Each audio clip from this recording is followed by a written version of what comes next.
ஓம் சாந்தி. நாம் விஷ்ணுபுரிக்கு செல்கின்ற ஆத்மா. நாம் உயர்ந்த பாக்கியசாலி ஆத்மா. நாம் தெய்வீக தன்மை மற்றும் தூய்மையின் ஆளுமையை தாரணை செய்கின்ற ஆத்மா. நாம் மீண்டும் நம்முடைய புகலிடத்திற்கு வந்தடைந்து விட்டோம்.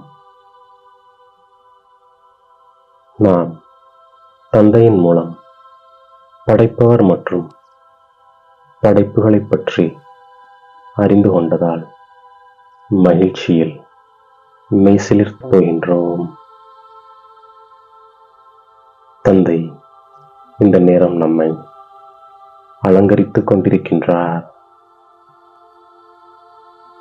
இப்பொழுது நாம் அலங்காரம் செய்து கொண்டு விஷ்ணுபுரிக்கு செல்ல வேண்டும்.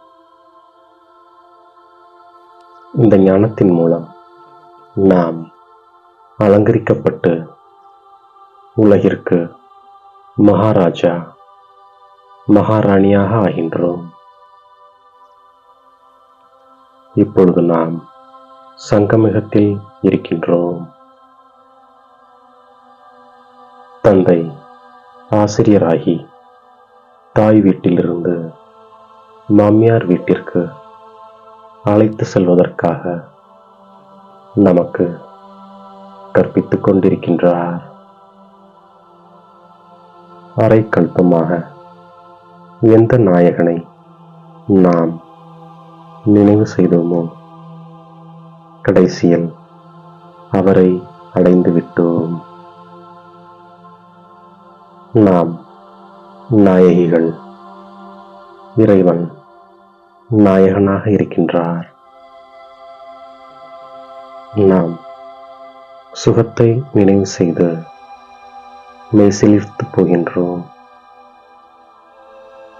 தந்தை நமக்கு புத்தி கொடுத்து விட்டார். படைப்பவர் மற்றும் படைப்பின் முதல் இடை கடையை பற்றி நாம் அறிந்து கொண்டோம்.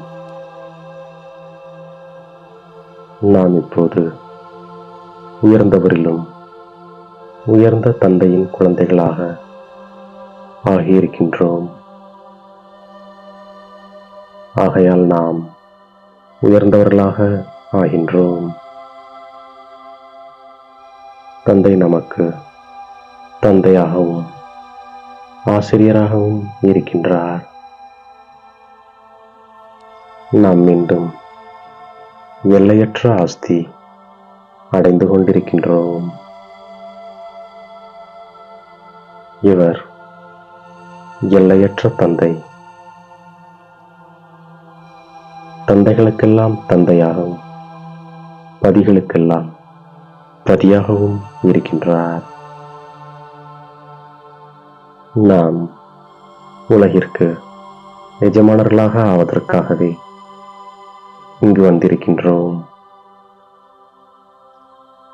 உலக ராஜ்யம் கொடுக்கக்கூடியவர் இப்போது வந்திருக்கின்றார். ஞானம் கொடுக்கக்கூடிய வள்ளல் ஒரே ஒரு தந்தையாவார். தந்தையைத் தவிர எந்த மனிதனையும் ஞானம் கொடுக்கும் வள்ளல் என்று கூற முடியாது. இந்த ஞானத்தின் மூலம் முழு உலகிற்கும் சத்கதி ஏற்பட்டு விடுகின்றது. தத்துவங்கள் மற்றும் அனைத்திற்கும் சத்கதி ஏற்பட்டு விடுகின்றது. தந்தை நமக்கு தாதாவின் மூலம் சொர்க்க ராஜ்யத்தின் ஆஸ்தி கொடுக்கின்றார். நாம் நல்ல முறையில் படித்து கற்பிக்கின்ற பொழுது உயர்ந்த பதவியை அடைகின்றோம். அனைத்து ஆத்மாக்களுக்கும் தந்தையானவர் ஒருவர்தான். அவர் இப்பொழுது வந்திருக்கின்றார். தந்தை வந்து சுகதாமத்திற்கான வழியை கூறுகின்றார். கல்ப கல்பத்திற்கு தந்தை வரவேண்டியதாக இருக்கின்றது. பலமுறை வந்திருக்கின்றார், வந்து கொண்டே இருப்பார். இப்பொழுது நமக்கு 84 பிறவி சக்கரத்தின் நினைவு வந்துவிட்டது. நாம் இப்பொழுது மாஸ்டர் ஞானம் நிறைந்தவர்களாக ஆகின்றோம்.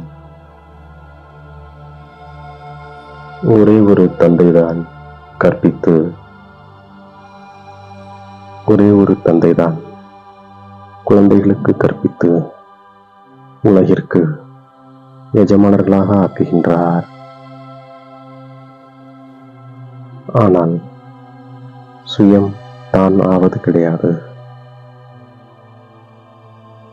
அதனால் அவர் சுயநலமற்ற சேவாதாரியாக இருக்கின்றார். பகவான் சர்வ வியாபி கிடையாது. பிரம்மா குமார் குமாரிகளாகிய நாம் தான் சொர்க்கத்தின் ஆஸ்தியை அடைகின்றோம். நாம் சகோதர சகோதரிகள் என்று ஆகும் பொழுது சரீர உணர்வு விகாரங்களின் துர்நாற்றம் நீங்கிவிடுகின்றது. நாம் ஒரு தந்தையின் குழந்தைகள், சகோதர சகோதரிகளாக ஆகின்றோம். நாம் இல்லற மார்க்கத்தை சேர்ந்தவர்கள். நாம் இப்பொழுது இந்த சீச்சி உலகின் சடங்குகளை விட்டுவிட்டு இந்த உலகையே மறந்து விடுகின்றோம். பகவான் வந்து ராஜ்யத்தை ஸ்தாபனை செய்கின்றார். நாம் படித்துவிட்டு பதவி அடைந்து விடுகின்றோம். எந்த அளவு முயற்சி செய்கின்றோமோ அந்த அளவிற்கு உயர்ந்த பதவி கிடைக்கின்றது. நாம் அனைவற்றையும் சாட்சியாக இருந்து பார்க்கின்றோம். உயர்ந்திலும் உயர்ந்த நிலை அடைவதற்கு நாம் முயற்சி செய்கின்றோம். இல்லற மார்க்கத்திலும் இருக்கின்றோம். தந்தையையும் நினைவு செய்கின்றோம். நாம் எங்கு வேண்டுமானாலும் சென்றாலும் படிப்பை கூடவே வைத்துக் கொள்கின்றோம். நமக்கு மன்மனா பவ என்ற லட்சியம் கிடைத்திருக்கின்றது. நம்மிடம் விகாரமற்ற நிலையின் சக்தி இருப்பதால் புத்தி சுத்தமானதாக இருக்கின்றது. அப்படிப்பட்ட பாக்கியசாலி குழந்தைகளாகிய நாம் 3 உலகங்களுக்கும் சென்று வருகின்றோம். சூட்சும உலகம் வரை நம்முடைய எண்ணங்களை கொண்டு சேர்ப்பதற்கு சர்வ சம்பந்தங்களின் சாரம் நிறைந்த நுண்ணிய நினைவோடு இருக்கின்றோம். இந்த நினைவின் கம்பியானது அனைத்தையும் விட சக்திசாலியாக இருக்கின்றது. சூட்சும உலகத்தின் பிரகாசத்தின் அனுபவத்தை பெறுவதற்காக நம்மை விகாரமற்ற நிலையின் சக்தி நிறைந்தவராக ஆக்கிக் கொள்கின்றோம். இறைவன் நமக்கு தந்தையாகவும் இருக்கின்றார், ஆசிரியராகவும் இருக்கின்றார். நம்மை ஞான ரத்தினங்களினால் அலங்கரிப்பதற்காக இப்பொழுது தந்தை வந்திருக்கின்றார். அவர் தந்தைகளுக்கெல்லாம் தந்தையானவர், பதிகளுக்கெல்லாம் பதியானவர். படி அதிகாலையில் அமிர்த வேளையில் எழுந்து சிந்தனை செய்கின்றோம். ஒவ்வொருவரின் முயற்சியையும் நாம் சாட்சியாக பார்க்கின்றோம். உயர்ந்த பதவி அடைவதற்கு தமோ பிரதானத்திலிருந்து சதோ பிரதானமாகின்றோம். விகாரமற்ற நிலையில் சக்தி மூலமாக சூட்சம உலகம் மற்றும் 3 உலகங்களின் அனுபவத்தினை செய்யக்கூடிய உயர்ந்த பாக்கியசாலி ஆத்மா நாம். நம்மை தேடி கண்டெடுத்த இனிமேலும் இனிமையான தாயும் தந்தையுமாகிய பாப்தாதாவிற்கு கோடான கோடி நமஸ்காரங்கள். ஓம் சாந்தி.